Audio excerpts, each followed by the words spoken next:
Hi, welcome to the Elle Russ Show, where I deliver content intended to inspire, educate, and motivate. Engage with me online at elleruss.com and on social media. Enjoy the show.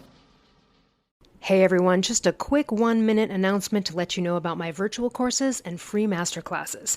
I have courses and free masterclasses based on both of my books. I have the Ultimate Thyroid Course. This is your answer to solving any thyroid issue, whether it be Hashimoto's, radioactive iodine, thyroidectomy after thyroid cancer, or just general hypothyroidism. Reverse T3 issues as well. It's an incredible value at 17 modules and 29 hours of content with amazing guest expert tutorials. I also offer the Ultimate Confidence Course. That is 15 modules and 14 hours with also a few guest expert tutorials. An incredible value, and I have free masterclasses on both of those topics as well. Visit elleruss.com to learn more. Welcome back, Alison, to your third visit, little encore presentation here. I'm so excited to speak with you about the new release, or re-release, I guess you would say, the audiobook version of The Queen's Code. Thank you for having me. So it was a labor of love. So this is it's a fictional book. It's a work of fiction. It's like this romantic journey that sort of unravels the mysteries of men. It's really interesting. I think the way it's about, it's like about 10 hours. And you read it, which is fantastic. I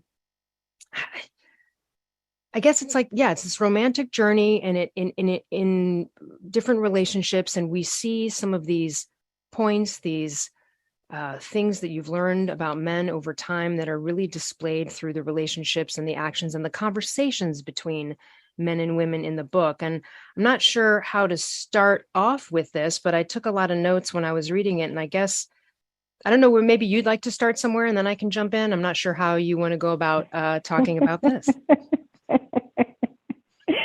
Oh, thank you. Well, starting is always interesting for me because, so you know how we have two different nervous systems, at least that we know about, right? Sympathetic and parasympathetic. And we have, this logical way of going about things, which I did when I started studying men in 1991, right? Just trying to figure out how was I bringing out the worst in them. And I started the study because what happens to Kimberly in the first chapter happened to me. My friend was called a frog farmer. She made a snarky comment,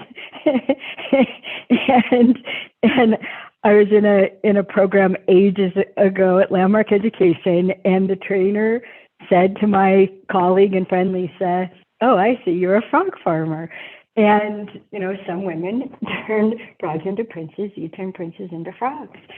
And I had that vision that Kimberly has in the book. And I decided I was a very successful frog farmer, and I wanted to know, how did I do it? How was I bringing out the worst in men? Because I was normal. So I did this very linearly, right? So I'm exceedingly, maybe excessively logical person. And I think like an engineer, and I want to unravel it, and then can we put it back together in a better way? Do a spreadsheet. No, I'm not kidding. Actually, I did. About a year into it, I was talking to someone, and I said, I think I want to write a book. And he said, well, this is what you do. So you write down all the names of the chapters, and if you have 3 to 6, you have white papers. If you have this, he gave me this formula for how many chapters, then you have a book. And by that point, I had like 16, different topics I wanted to put in it. Okay, I have a book. And then I was trying to teach the people around me. This is before we started our workshop. I started to teach my sister-in-law because I saw this thing. I could just see it coming, right? Like, oh gosh, the way she's treating her husband, and they've been together for so long, and he's not a prince anymore, but she's mothering him, and she's treating him like she's raised him and takes credit for everything he is, and he's become a king, and this is not going to work. She doesn't provide any admiration. This is going to go right over a cliff. And I was trying to tell her about the stages of development, and she had no interest whatsoever. And so I switched to telling her a story. It's a story that a friend and I made up called The Princess and the Swamp Rat. And it's how women end up in the swamp because of sexual attraction, because of chemistry, right? Like, I want that one. And then they dive into the swamp and they're never seen again. And it has two ways this story goes, where the princess ends up in the swamp and where the swamp rat climbs up out of the swamp and ends up being, the prince in the palace. And so I started telling her that story. She stopped everything. She stopped everything and started paying attention. I'm like, oh, this book has to be fiction. Yeah. Oh, no one likes to be told what to do. No one likes to be in the hot seat. I've participated in transformation since I was 19. No. Much easier to learn when someone else is being interacted with, right, than when you're interacted with. Okay, this has to be fiction.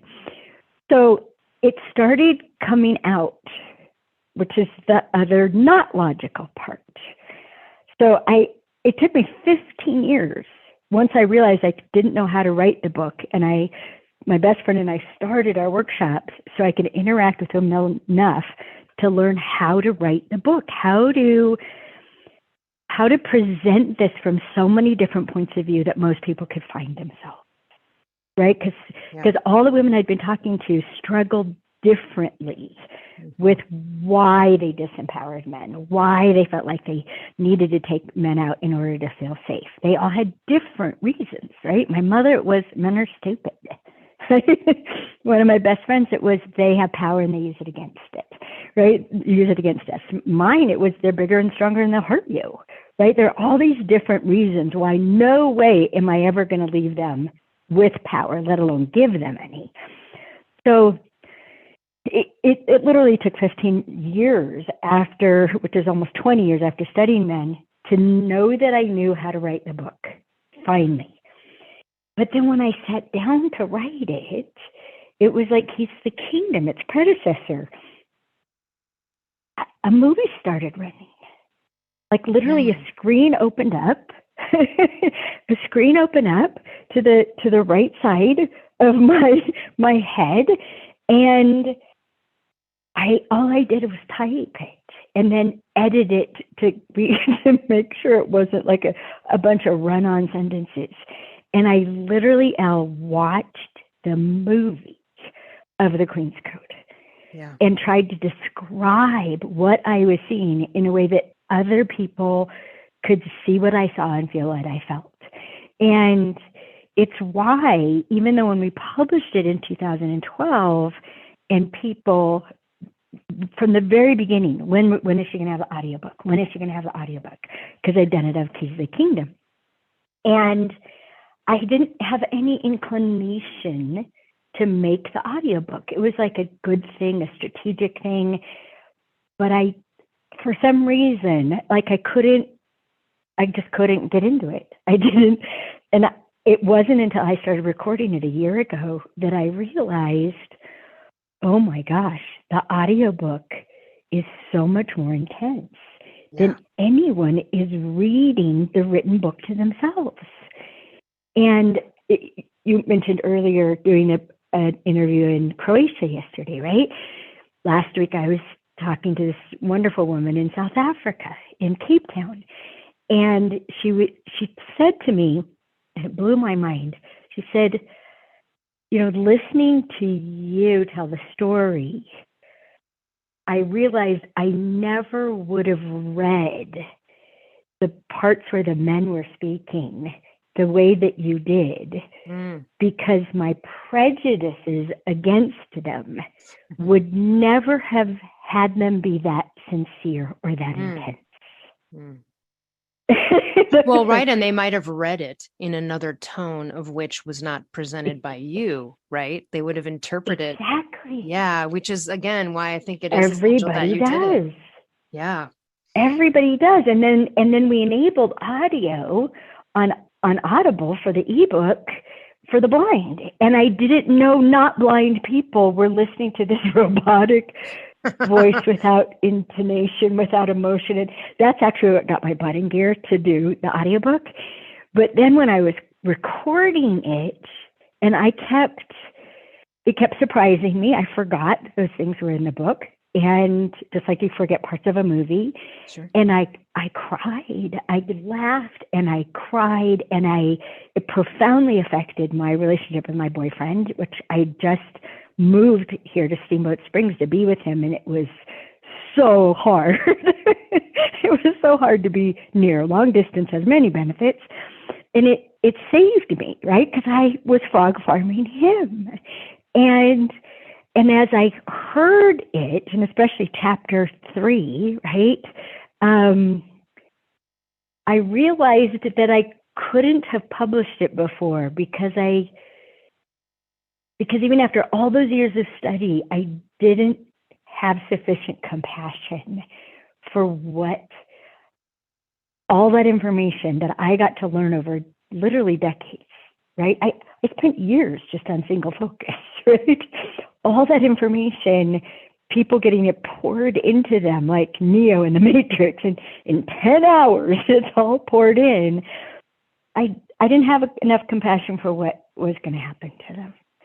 And that's what's been amazing, because when we put it out just a couple months ago, I set it up to interact with people week by week, chapter by chapter, as they were listening to it, so that I could be there for them, so I could help them with everything that was coming out for them. And I'm going to do it again. It was so cool to do. So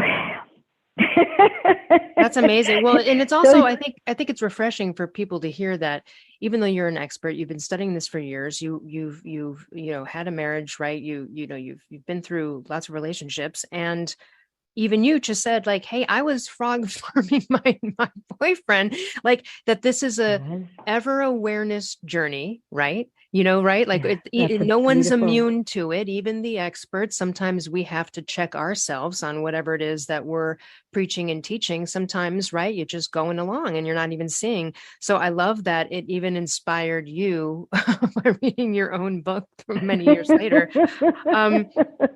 Well, let's talk a little bit about some of that frog farming stuff. I mean, a couple things come up in this book that I think are important to touch on. I think one of the things I would say was an overall is that this really is about honoring everyone's needs, yours and theirs, and because both of us are unaccustomed to expressing this stuff. And so then we try to do guesses and dance around this thing, and we don't understand. And I think maybe we can start off with something we mentioned briefly last time, but this whole idea of like castrating men. Can you just describe like what that would be and the example you put forth in the book on that? Yeah, sure. So I love dictionaries, and especially I'm always telling women, if you want to know what a man means by something, don't ask another woman, which we always do. What could he have meant by that, right? I come look it up in the dictionary. Dictionaries were written by men. And they're very direct. They're very literal. So look it up in the dictionary. And like the word busy in the dictionary, right? Previously occupied.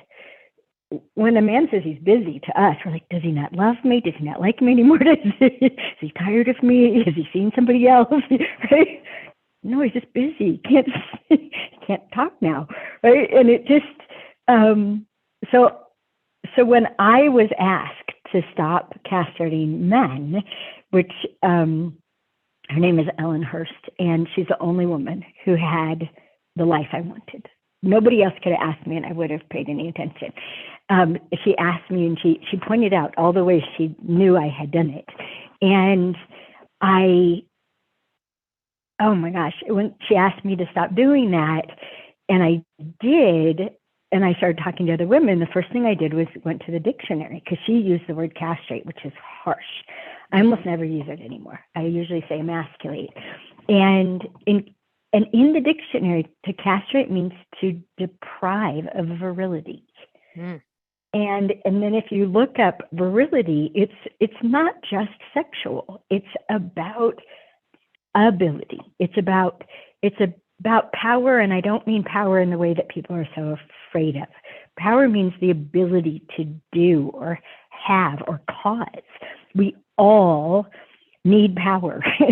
and so I got to see these ways that it's like pulling the plug out of the wall, right? Like whether it's a blender, a toaster, an iron, anything going chug long, that we just yank it out of the wall. Or we may only plug it in intermittently. Like one of the things I've been known to say is women really want men to be handy, just powerful enough to be handy, to do what I need you to do, but not powerful enough to be scary to me, right? To potentially, to me, be afraid you're going to overpower me. And so when we think of the ways that you could also think of it as tripping, right? We trip men a lot. And I saw this in Africa. I was in the Serengeti 5 years ago. And there's this whole thing about how the males eat first and, and the female lions kowtow, they do all the hunting, but then the males come in and take over. Well, this pride was eating this zebra they down, and the male had, he's bigger and stronger, and he could bully his way in, and he got, first dibs, and then he had to go back to being on guard duty, watching out for all the youngsters, because the greatest threat to young lions is another big male coming and killing all the babies. And because that will immediately cause the lionesses to go into heat, right? It's crazy. So there I was, we're sitting there watching. And this big male comes back, and he's got blood all over the front of his face. And he comes back to get some more. And the female chases him off. She stood up to him, chases him off. And as he walked away, she followed him. And then she reached out and pulled his back leg from underneath him. She literally tripped him. She tripped him. I'm like, oh my gosh, even lions do it. So there, right? She's like, right. I'm justified. And exactly. And so to your question of how we do it, some of it's really intentional, right? Like because we see men as misbehaving because they don't act like women, that seeing them as misbehaving and what's wrong with it then that they do that, or why don't they love me enough to behave right, it creates this desire to punish. And that's something that we have to watch out for the most. Yes. Is whenever we are experiencing the desire to punish, everything's going to go south. And it's I've been doing this meditation for the last few months on forgiveness and pardon. And I literally just listened to Sarah McLachlan sing the prayer of St. Francis over and over again. And just like notice how much I don't want to pardon, right? I just don't want to pardon, especially my mother. Do not want to pardon her for all the lies she told. But just seeing when you take that, bigger into all relationships and then into communities and into society and into the world, oh dear, right? This projection that if someone isn't doing what we would do, they're misbehaving, and then we interact with them like they're a criminal. And criminals not only have to be contained, they have to be pardoned. They have to be punished. So some of our emasculation is punishing, right? Like we'll criticize and brutally, or you're just like your father, right? We'll find out the thing that hurts the most, and we'll do it on purpose. And then we wonder why men don't reveal themselves to us, right? And then we'll even go after them for not revealing themselves to us. What kind of coward are you? A real man would cough up the truth. No, I am a real man, and no man's going to reveal a truth that's going to be used against him, not the way you've proven you'll do it. So we have really intense, harsh stuff on that end, and then we have things where we're just oblivious. Like we don't realize how what testosterone does to the brain and creating, there's a lot of jokes about the compartmentalization, right? And but not understanding how it creates a committed state of mind, and men commit themselves to one thing at a time. It's the way their minds are built. And my husband taught me this, actually. It's just a couple of years before he died that I asked him, I said, do you feel peaceful after you've accomplished the thing that you're focused on? And later on, I realized, oh no, that's me. Mm. I'm a girl. When the bed's made, now it shuts up and I'm at peace. Because he looked at me and he said, no, focus is a state of peace. Mm. Like, oh my gosh. So committed to doing one thing, just doing one thing. They're in an altered state. And when they have what they need to accomplish what they need to accomplish, they're just focused and at peace, just getting it done. And they're so sexy if you get to watch them while they're doing that, right? Which is one of the reasons probably why we interrupt them, because what their attention, because they're so dang sexy when they're like that. But we don't know. We don't know that not only have we now diminished their ability to produce what they're focused on because of what it'll take to get back into that mindset, but that we've actually interrupted their peace. Mm. Like just to, yeah. And women, it's one of the things that I learned, that we, as women, it's so hard to understand, since we're objecting all the time to the violence in human beings, that which we mostly project onto men. We don't understand how much men come to terms with, have to interact with, come to terms with, and overcome that what's within them, that they do have the ability to force, and how much they hold themselves back. They do have the ability to overcome. They do have the ability to just muscle through, and what it takes for them to actually control their reactions to their own emotions, which I'm convinced are more intense than ours. And that's why they consider it honorable to do the right thing instead of how they feel. And so there's this intensity of this violence within. And I interviewed a bunch of men about watching violent movies. And, does that like wind you up and have you go out and want to destroy things? And they looked at me like I was crazy. They said, no, it is the opposite. I know the blood isn't real. I know the fight is choreographed. And it drains that out of me. And I'm left at peace. Mm. Well, what about, us are, we're such multitaskers. Go ahead. We're such multitaskers, women, and versus you're talking about their single focus, like they're in on a project and we jump in and we're like, oh, hey, by the way. And it's like, you've just interrupted that piece.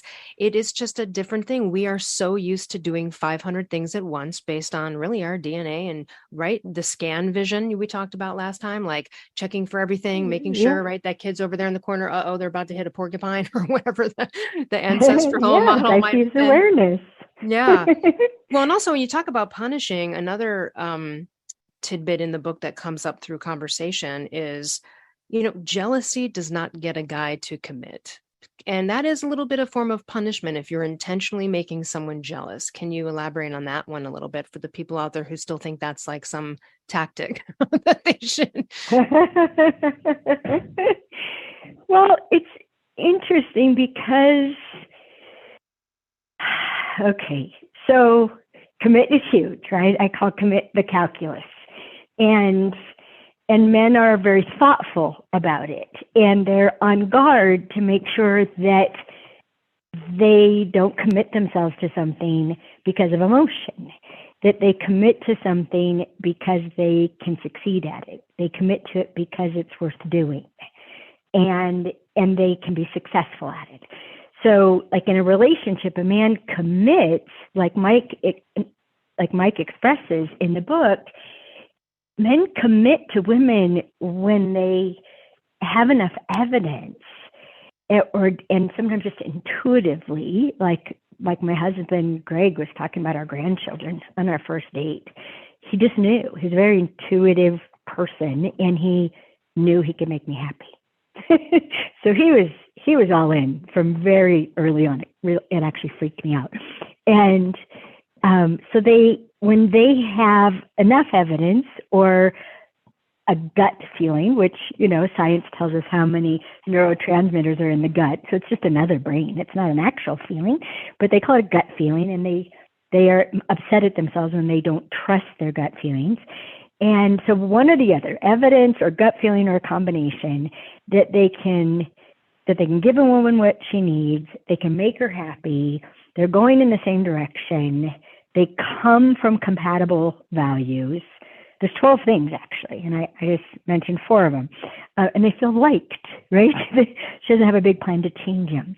So, and that they're also ready for it, which is a whole other thing, right? So all of these things add up to commitment.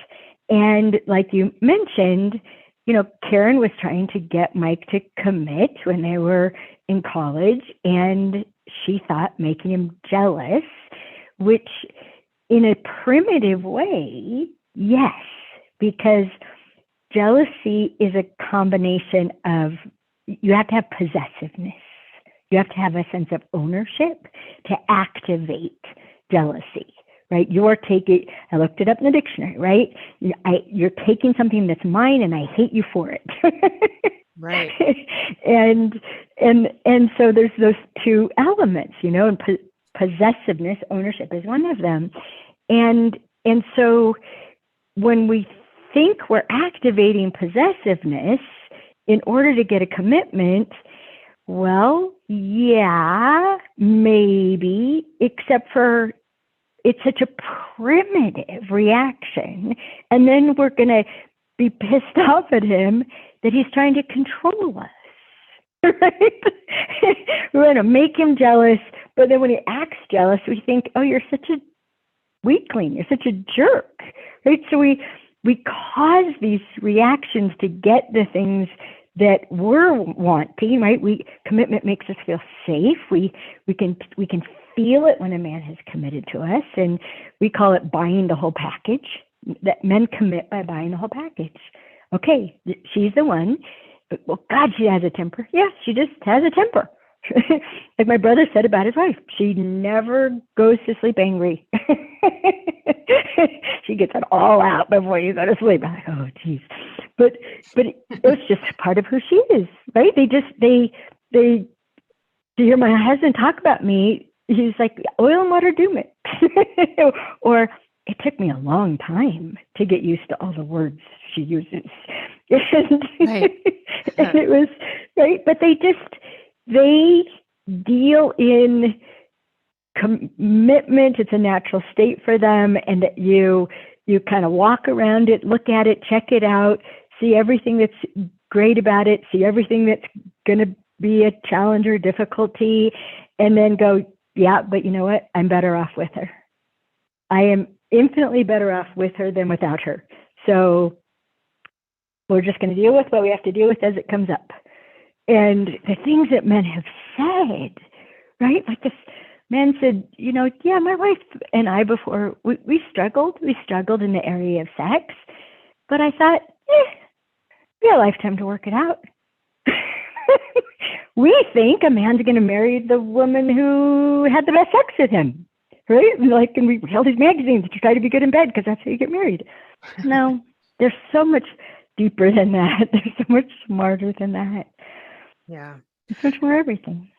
One of the other things that I thought was interesting that was brought up, and I think would be great to sort of explain and clarify, is this whole idea of, first of all, expressing to a man like what an action means to you. And then on that same side, men being result and impact oriented.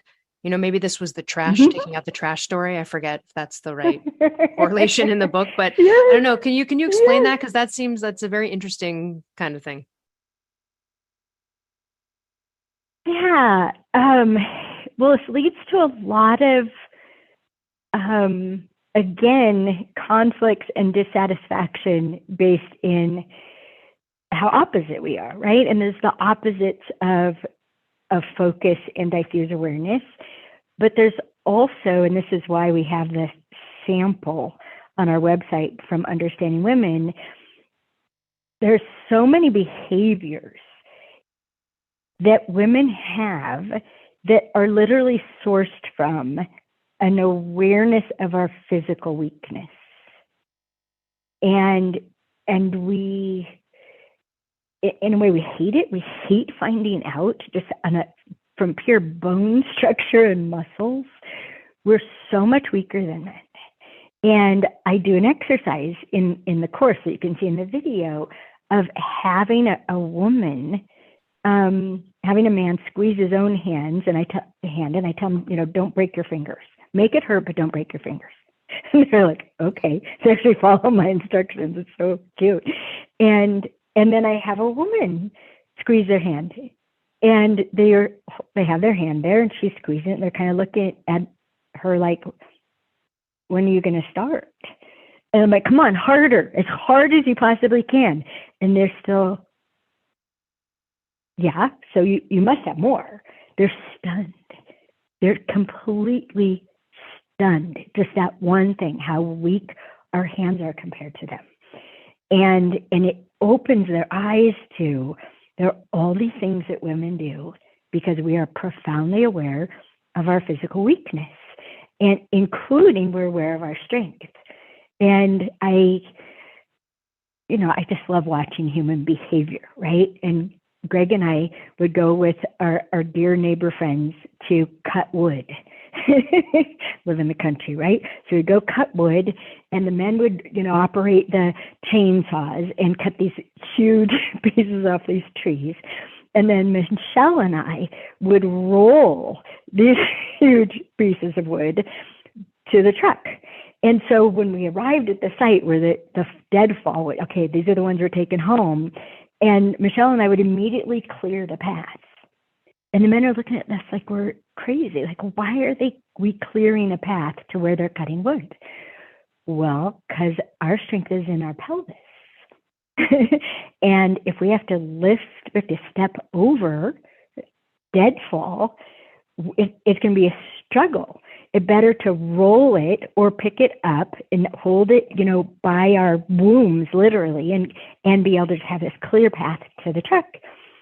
And the men, I watched the men, they'd cut out these huge things, and then they'd struggle to pick it up until they got it up to their shoulders. And they'd get it up over their shoulders, and it was like it was a third of its weight as soon as they got it to their chest, because that's where their physical strength is. And this thing that we can see physically, we don't know, like how much as women we're monitoring, will this man protect me? Is he a protector or an attacker, or protector or an attacker? And if a man raises his voice, that makes him an attacker. Immediately, instantaneously. To a man, it means nothing, raising his voice. And that multitasking that you're talking about, part of that, right? We're also scanning all the time for threats. They're not scanning for threats. They're scanning for how to have an impact, how to produce a result. So us scanning for threats, a threat to us is somebody being upset. And we're going to do what it takes to neutralize a threat.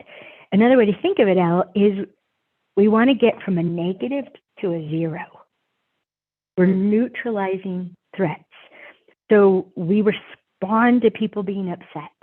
We want to mollify them. We want to appease them. We want to get ahead of it. Oh, don't do that. You can see Melissa, the character Melissa. She never wants to upset her husband. Mm-hmm. That's what she's focused on, is not upsetting him. She lives in a state of fear, but she doesn't know it. It's not at the level of awareness. The things she does, all of the things she does, she's an important character because she's a pretty typical woman in many ways.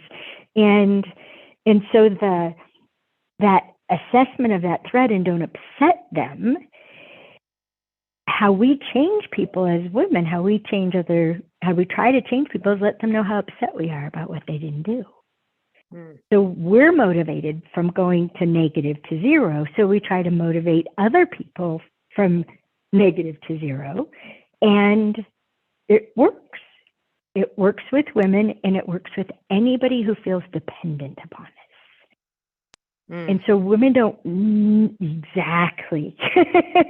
So a man who's avoiding upsetting you, we actually, they kind of disgust us, right? We sense the weakness in their attitude of dependency. And so men don't naturally try to avoid upsetting people. They're always trying to go from any kind of negative, energy, time, money, resources, reputation, connections, anything they would consider an asset. They don't ever want to waste it. And so they're always looking at anything they're asked to do. What will this take from me, and what will this give back? They are ROI. They are return on investment. And zero is a lousy return. You keep getting zero, you eventually die. You have nothing in the vault. You have nothing stored for winter if you just keep being restored to zero. You've got to come out ahead. And the further ahead you come out, the more motivated you are to do it. And that's when your question about impact-oriented, difference-making, the worth it calculation, how far ahead will I come out?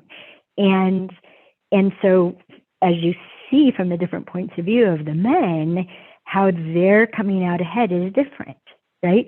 Raul keeps investing in Kimberly because she's his future, she's his legacy, right? Because what he's planning with her professionally, right? And you know, Mike's got everything in this family of his, right? And every different way they're looking to see how do they come out ahead, and what something provides for us. It made a difference. Her life is easier. Look at everything men have invented to take the drudgery out of our lives, to make it easier, right? And then ultimately there's that smile on our face. I have a dear friend, and she and her husband, her husband and I literally compete, and we laugh about it. We compete for the food face. Kim has this food face that is beatific. There's this light of an angel coming out of her cheeks in her smile based on food. And she's my backpacking mentor. And I took over making our food because, first, mine's more delicious and more nutritious. Once somebody asked me, "Are you high on dinner?" Yes. You know, you and I have that in common. Exactly. Yeah, damn straight. And if you don't get high from dinner, you're eating the wrong stuff. And so I took over providing all our backpacking food. And then her husband is like, now he's trying to, you know, to anything that I do that put a smile on her face, suddenly she's sending me pictures of him dehydrating the fruit that went into our water that kept us going, climbing the mountain. And it's just, and it's so much fun to compete for this look on her face. And we're going to be in Hawaii together next month. It'll be really funny to see how it shows up. But that's a way of coming out of ahead. And that's, you know, and even competition, how men are about competition. They're built to need to win, to succeed, but they have to come out ahead. So if they played against somebody better than them and learned something, even if they lost terribly in the score, they came out ahead. That was worth doing. Mm. Right? So they're sorry, all of these topics I could talk about for hours because, I mean, men are playing for points, right? It's one of the things they talk about in the Queen's Code. And what women don't know is if he's chosen us, right? If we're his wife, his partner, they're looking for partners, not possessions, back to the earlier conversation. And when they've chosen us, our points are worth the most. And like in understanding women, I try to illuminate for men, we get all dressed up for your wow. And if we don't get your wow, which is worth 100 points, you take us to a party, we're going to have to collect wows, 1 and 2 points at a time from other people. And you may not like that behavior. Right. Oh, right. So, a fascinating thing to interact with, this combination of these primitive instincts and drives that are all survival based. But then when you don't antagonize them, which most emasculation does, you get these incredible people. Generous, giving, honorable, tender. Oh my gosh. Yeah. So caring. Please. You're going to say something? Do you want to say more? Yeah, well, I was going to say on the points note, on the winning note, this the whole concept of, men needing positive life-giving and life-affirming attention from women. And I was thinking about you because I'll just go down a mini rabbit hole real quick. But at the time of this recording, the Queen just died last week of England, right? And then it brought up me researching all the story of Prince Charles and Diana and the whole thing. And I don't know, I went down a rabbit hole and I'm watching the 4th season of The Crown and what is displayed in there. And again, I'm not saying speaking to truth that I'm blaming anyone for anything, but they really display this because now granted, Prince Charles and Camilla had been lovers before he met Diana, but then they had an affair. It's very public and, we all know the story, but what he gets from Camilla is the admiration and the appreciation and the confidence and the encouragement in his confidence. And he even the characters in The Crown are expressing that. Prince Charles is telling Diana, it'd be nice if I could just get this from you, if I could get some encouragement, some admiration, some support. And what was interesting is as I was going down this rabbit hole, apparently some scanner had picked up an affair phone call between Camilla and Prince Charles way back in the day, and they transcribed it. And I was reading it, and a lot of her was saying to him, oh, you're so wonderful. People see your confidence. She's giving him the life affirming. Now, I'm not blaming Princess Diana. She had a shit end of the stick too on the whole thing. But it's just interesting because that whole thing came up as I was going down this rabbit hole, knowing that I was going to talk to you and listening to the Queen's Code about this validation and admiration. And that is not, usually when someone cheats, it's not because the person's better looking or younger or whatever. It's because they're getting that sense of appreciation. And I remember many years ago, I dated a guy and his ex-wife had cheated on him. And that's what broke up the relationship. And he had said something like, yeah, I was really disappointed in the guy that she chose too. He was whatever, has this whatever job. And I said, well, it's not about that, right? And he goes, no, I know that it's about appreciation. And then that kind of became something that at the end of our relationship, I realized he had an incapacity to verbal affirmations, verbal intimacy, and again, I need words. That's my personal love language. I'd rather have words than a purse, right? That's just who I am. So it was just interesting going down that rabbit hole of their whole public story and just looking at this life affirming thing. So if they're trying to score points, it's we need to also let them know when the points have been scored so they know that they won, right? I mean, so I love that. I think it's so much of that. They just really need that. And it's very simple, isn't it? It's a simple thing. It's simple. And so much gets in the way. And you and I both deal in words, and I'm always trying to find the words that have us be able to see it from the other point of view. And when I knew the Queen's Code had to be fiction, I also knew it had to be from more than one point of view. I didn't know it was going to be from 8 points of view. that was part of the movie. Who's this guy, right? And because we're in our own blind spots, right? Kimberly doesn't know how she occurs to anybody. She has no idea. She's just herself to herself, right? And we're all like that. We don't see ourselves. And so it helps to be seen and to see the characters from other points of view. But it also, one of the things we don't know because we don't see from the other point of view that it helps to think about is, okay, think about admiration.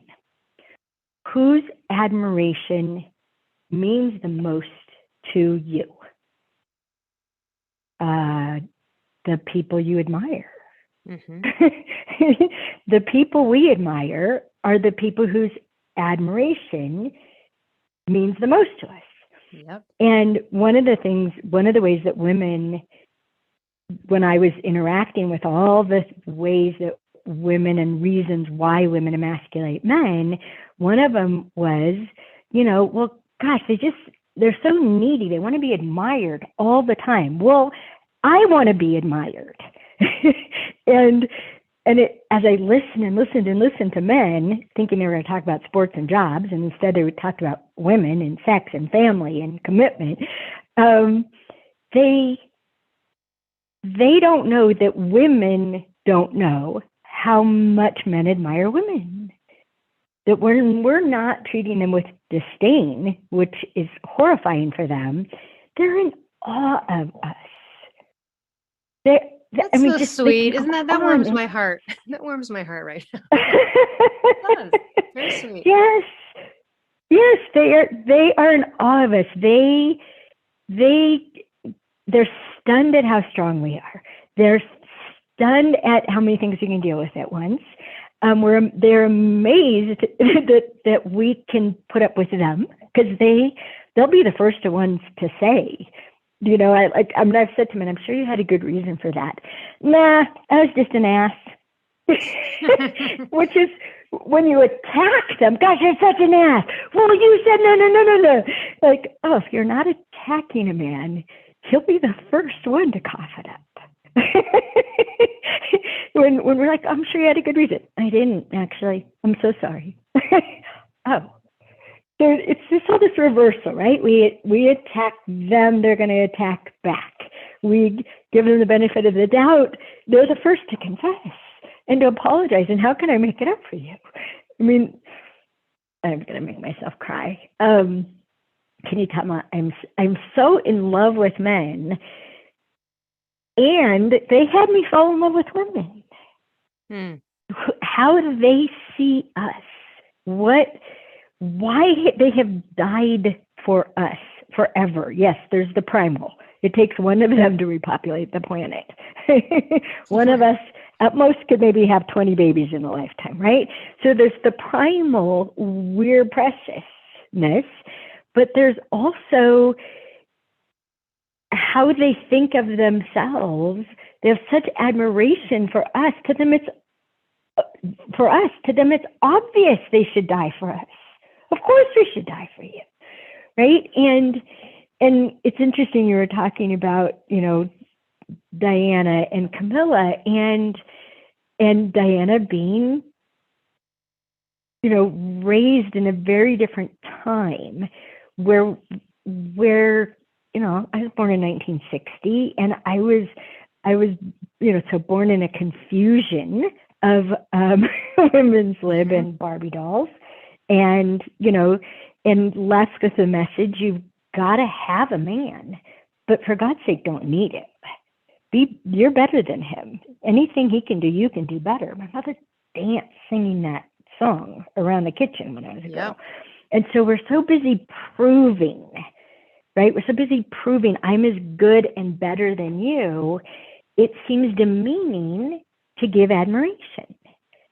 Mm-hmm. It's not true. It's not true that it's demeaning to admire. You actually have to know who you are and what you're not, and have accepted it to express admiration for somebody else. Admiration comes from strength. It's not kissing somebody's butt or trying to plump them up to manipulate them. And that's the other thing women don't know about men. They're so sensitive to congruency. Do the words and the feeling match? They think they're insensitive, but they're not. They can tell when we mean it, which is why I tell women, don't ever, like any of the words of the hero language in the Queen's Code, if they're not used sincerely, you'll get looked at like, even with disgust. Mm-hmm.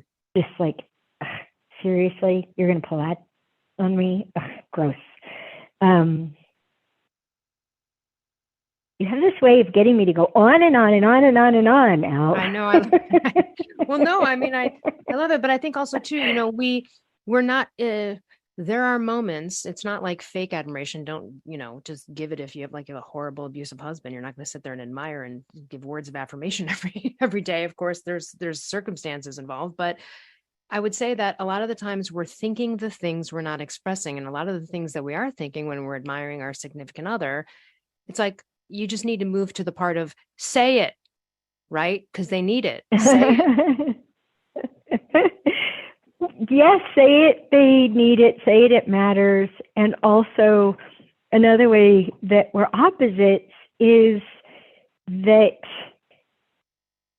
as women, we see flaws, right? We see what's not done. We see what's imperfect.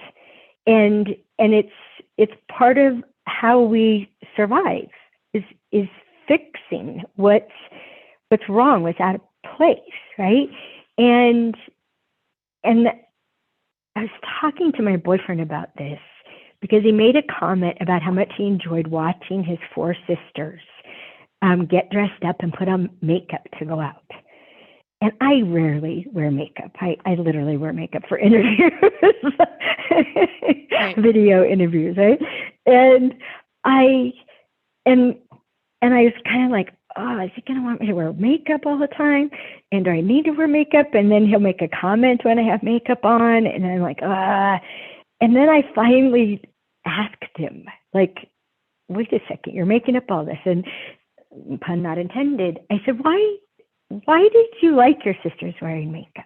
What is it about makeup that you like? And he said, I like how it calls attention to their beauty, like calls attention to their cheeks, to their eyes, to their to their lips, to their smile.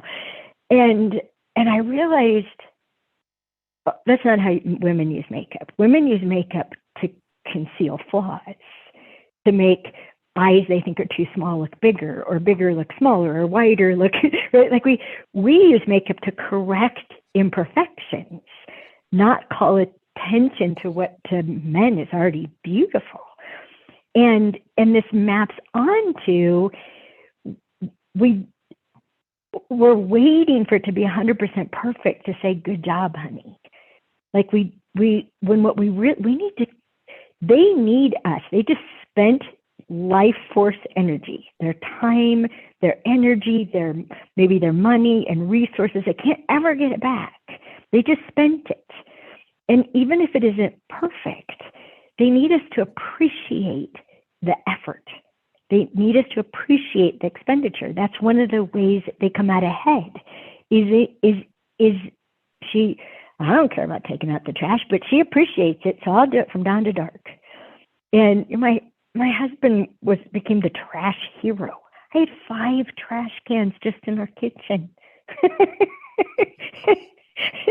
And he cheerfully took them all out and went around the whole house, 4 bathrooms, bedrooms. Like, I mean, he emptied so many trashes every week. And he did it because I appreciated it so much. He did it to make a difference in my life. And he could care less about it, you know? And that's what they'll do. They'll do things we care about because we show them the appreciation that was worth their energy. And so that admiration is just admiring how hard they work.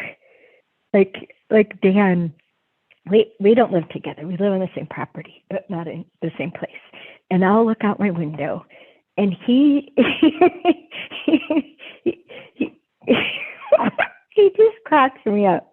You know, he grew up very down to earth, right? Very down to earth, very hardworking. You know, got a job, you know, as a fry cook when he was a teenager to help support the family. And it's just in him, right? He didn't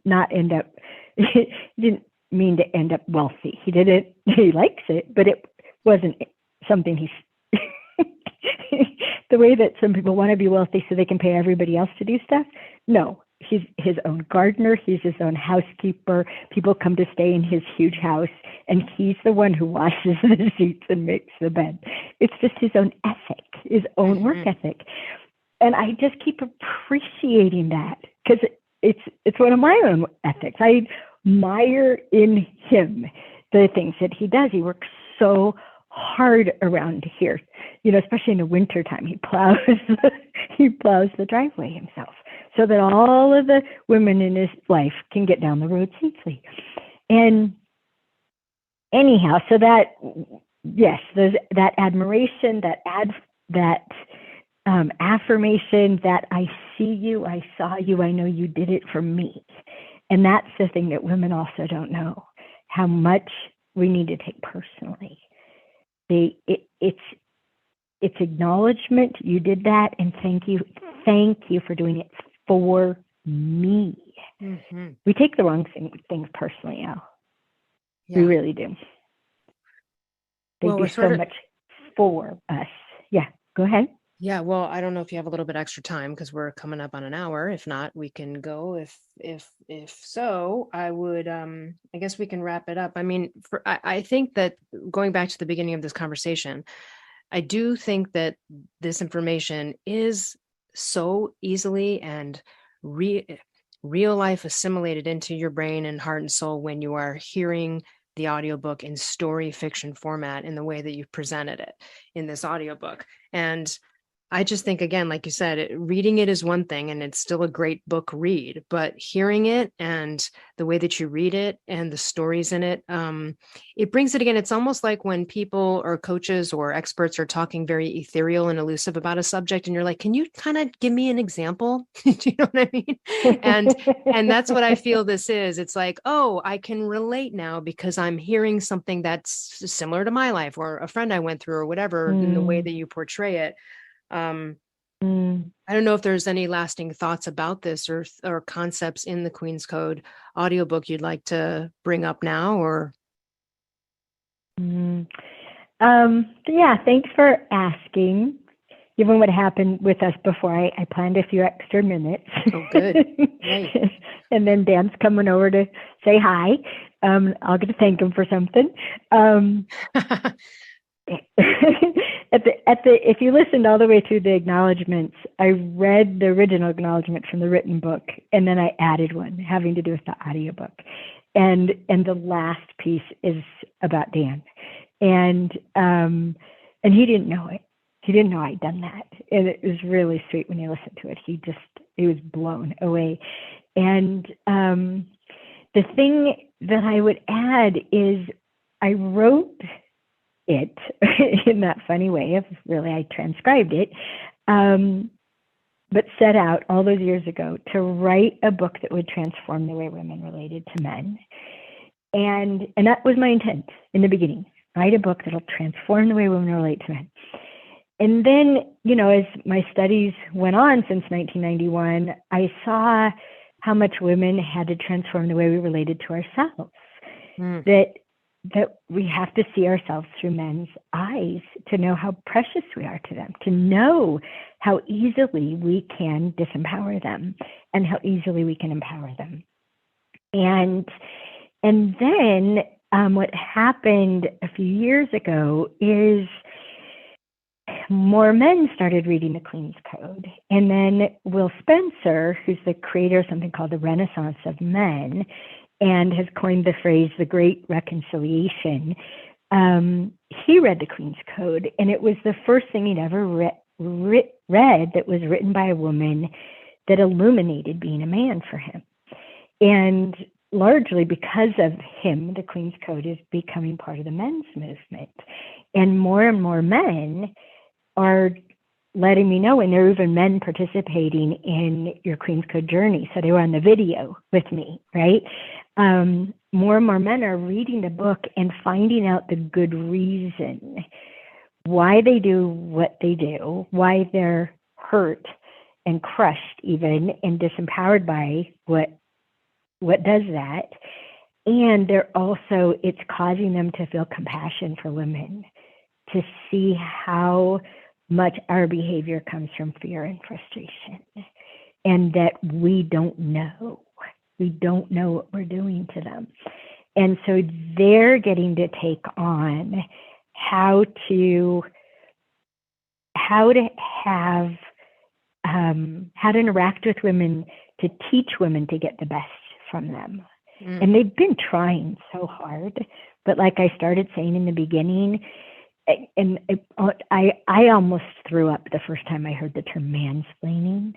And I did. I like, because it is how men are listened to. They're trying to make themselves understood, and they're being listened to like they're giving an excuse for bad behavior, where they're not listened to as, no, they really are telling us the truth of why they do what they do when they do it.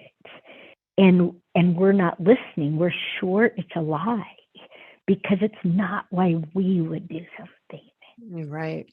And it just, if we could just, another man around here, he coined the phrase from furious to curious. If we just could, anytime we're furious and we're outraged and we want to punish somebody, man or woman, go, wait a second. What if A, they didn't do what I think they did? And B, even if they did do what I think they did, what if they didn't do it for the reason I thought they did it? Which would be the reason that I would have done it. And that's the only thing we just have to be willing to question. Maybe I should verify this. Yeah, that is. And I do think that this is a great audiobook for men and women. I mean, I hear you. I really think that this is for everyone. It's so enlightening on so many different levels. And I love your work, and I'm so grateful for your contribution to everyone as we navigate these relationships in our lives. Men and women. And where can we can get the Queen's Code audiobook pretty much everywhere, but I'm assuming Amazon, Audible. No, actually. Oh, okay. I'm glad I brought it up. Well, one thing that people don't know about Audible is from a publisher's point of view, huge reach. And I'm so grateful for people who've been listening to my stuff on Audible for ages, right? But they also keep 75% of the money. Right. So it costs a lot of money to produce the Queen's Code audio. So we decided to publish it ourselves. And I mean, my company is a publisher. Yeah. Yeah, exactly. So after ages and ages, we created an app, the Alison Armstrong mobile app. And that's the only place it can be listened to. And so it can only be purchased on our website, AlisonArmstrong.com. And at some point, I'll put it on Audible, but I don't know when. It's worth it just because I'm mission driven. But being mission driven all these years, something's got to keep the structure able to keep providing everything. So right now, it only can be bought at AlisonArmstrong.com, and then it's listened to on our app, and the ebook can be gotten on Amazon and Kindle and all that stuff. And but to listen to it, it's only here for now. It's exclusive. I love it. Well, and the app is very easy to navigate. I had no problems with it. It was fantastic. It's just in there, and then I plugged it in. So yeah, it works great. It's not jinky at all. Thank you so much. We'll put everything to connect with you and the book in the show notes. Again, just so grateful for your work and wonderful to speak with you again, and looking forward to future conversations in the future, and looking forward to where your work takes you from here on out. Thank you, Al. Thanks so much. Thank you so much. All right, everyone. We'll see you next week. Hey, listeners. Over the years, a ton of companies have approached me to collaborate, but I will only promote companies whose products I believe in and that I actually use and consume on a regular basis. So let me tell you about some of my favorite companies that I can offer you discounts for. Rep Provisions, an amazing company doing incredible things for our planet, topsoil, and animals with regenerative agriculture, and it's my #1 source for quality pasture-raised meat and chicken. Visit repprovisions.com and use code L15 for 15% off. I'm also obsessed with a company called Carnivore Crisps. They make a lean, all-natural, and delicious alternative to conventional snacking, made with just real meat and real salt. Totally addictive, and my favorite ones are the beef brisket and the ribeye. Visit carnivorecrisps.com and use code PALEO10 for 10% off. I also love and regularly use Paleo Valley products. They make amazing supplements and delicious paleo products. I use the superfood greens powder, grass-fed beef sticks, the organ complex, and their bone broth bars. I love the lemon and apple. I also use their essential C complex and more. Visit paleovalley.com/promos/Elle Russ for 15% off. I also love Primal Kitchen. They make delicious paleo-approved, gluten-free, grain-free, soy-free, and no refined sugar products, and I use them daily, from their collagen powders and sauces and marinades to their avocado and olive oil.